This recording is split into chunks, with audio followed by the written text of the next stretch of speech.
नमस्कार. आज जिल्हाधिकारी कार्यालयामध्ये जिल्हा प्रशासनातर्फे महसूल, पोलीस यांचे अधिकारी तसेच आपले एचपीसीएल, बीपीसीएल आणि आयओसीएलचे डेपो मॅनेजर्स तसेच त्यांचे तिन्ही कंपन्यांचे म्हणजे समन्वयक असतात ते, ट्रान्सपोर्टर्स आणि इतर सेल्स मॅनेजर्स या सर्वांची आम्ही संयुक्त बैठक घेतली. यामध्ये सगळ्यात पहिला विषय होता की स्टॉक टेकिंग. तर यामध्ये आम्ही तहसीलदार आणि एसडीओकडून देखील स्टॉक घेतला होता आणि कंपनीजकडून पण स्टॉक घेतला होता. त्यानुसार आमच्याकडे आयओसीएलचा जवळपास 3.5 दिवस पुरेल इतका साठा, बीपीसीएलचा 2 दिवस पुरेल इतका साठा, एचपीसीएलचा 2.5 दिवस पुरेल इतका साठा त्यांच्या आउटलेट्सवरती आहे आणि हा त्यांच्या रेग्युलर कन्झम्पशन्सनुसारचा डेटा आहे.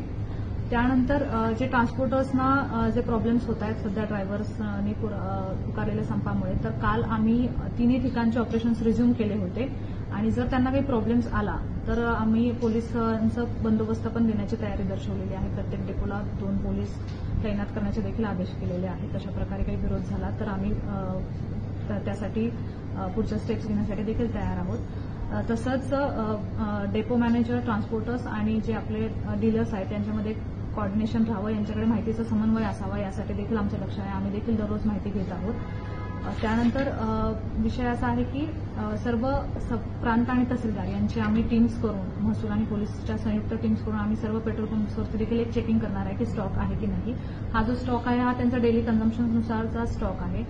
लोकांनी कुठल्याही अफवांवरती विश्वास ठेवून एकदम गर्दी करू नये. एकदम गर्दी केल्यामुळे तिथे पॅनिक सिच्युएशन तयार होते. तशा प्रकारचा अनुभव काल सांगली शहरामध्ये आपल्याला आलेला आहे. तर अशा प्रकारे लोकांनी कुठल्याही अफवांवरती विश्वास ठेवू नये. आज आमच्यासोबत पेट्रोल आणि डिझेलचे असोसिएशनचे पण प्रतिनिधी होते. त्यांनी देखील आम्हाला तशा प्रकारचं आश्वासन दिलेलं आहे की कुठल्याही प्रकारचे ऑपरेशन्स जे आहेत पेट्रोल आणि डिझेलचे ते जिल्ह्यामध्ये सफर होणार नाही या पद्धतीचं त्यांनी आम्हाला आश्वासन दिलेलं आहे. तसेच जिल्ह्यामध्ये काही खासगी पेट्रोल पंप आहेत जसं की रिलायन्स, एसआर यांची सप्लाय चेन ही वेगळी आहे. तर काही त्यांचे पंप्स ड्राय झालेल्याचं थोडंसं रिपोर्टिंग आम्हाला आलेलं आहे, परंतु ते आम्ही व्हेरीफाय करतो कारण त्यांचा सप्लाय हा मुंबईवरून होतो. मुंबईचे ऑपरेशन्स काही त्यांचे सफर झालेले आहेत तिथे, त्यामुळे कदाचित तो इम्पॅक्ट पडलेला असेल.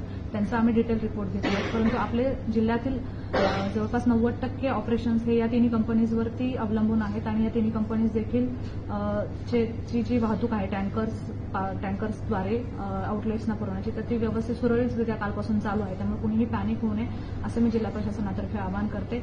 तसेच जर काही भविष्यात म्हणजे नजीकच्या भविष्यात जर काही संप होणार असेल तर त्यासाठी एक ऍडव्हान्स स्टॉक होल्डिंग देखील करण्यात यावं असं आम्ही पंपधारकांना देखील आम्ही असं आवाहन केलं की तुम्ही ऍडव्हान्स स्टॉक होल्डिंग करा. जर 4 किंवा 5 तारखेला जर संप झालाच आणि नेशन वाईड काही हॅम्पर झालं तर त्यासाठी आम्ही तसे देखील निर्देश दिले. तसेच आम्ही कंपन्यांना हे देखील निर्देश दिलेले आहेत की जे प्रायोरिटी तुम्ही सांगली जिल्ह्याला द्यावी आणि जर तुम्हाला ट्रान्झिटमध्ये आसपासच्या जिल्ह्यांमध्ये जर काही प्रॉब्लेम होत असेल तर त्यासाठी देखील आम्ही प्रशासन म्हणून सर्व जिल्ह्यांशी बातचीत करू आणि त्यानुसार त्यांना देखील प्रोटेक्शन देऊ असं देखील आम्ही ट्रान्सपोर्टर्सना आम्ही आश्वस्त केलेलं आहे. माझं जिल्हा प्रशासनातर्फे सर्व नागरिकांना आवाहन आहे की त्यांनी कुठल्याही अफवांवरती विश्वास ठेवू नये कारण आम्ही सर्व प्रकारचा स्टॉक चेक केलेला आहे आणि सफिशियंट म्हणजे पुरेसा साठा पेट्रोल डिझेलचा जिल्ह्यामध्ये आहे आणि पूर्ण ऑपरेशन्स स्मूथपणे चालावेत यासाठी आम्ही कंपन्यांशी आणि सर्व भागधारकांशी आम्ही समन्वय ठेवून आहोत. दुसरा विषय जो काही ठिकाणी जर वाहन चालक जर विरोध करत असतील ट्रान्सपोर्टर्सचे तर त्यांच्यावर देखील कडक कारवाईचे आम्ही निर्देश तशा पद्धतीने दिलेले आहेत.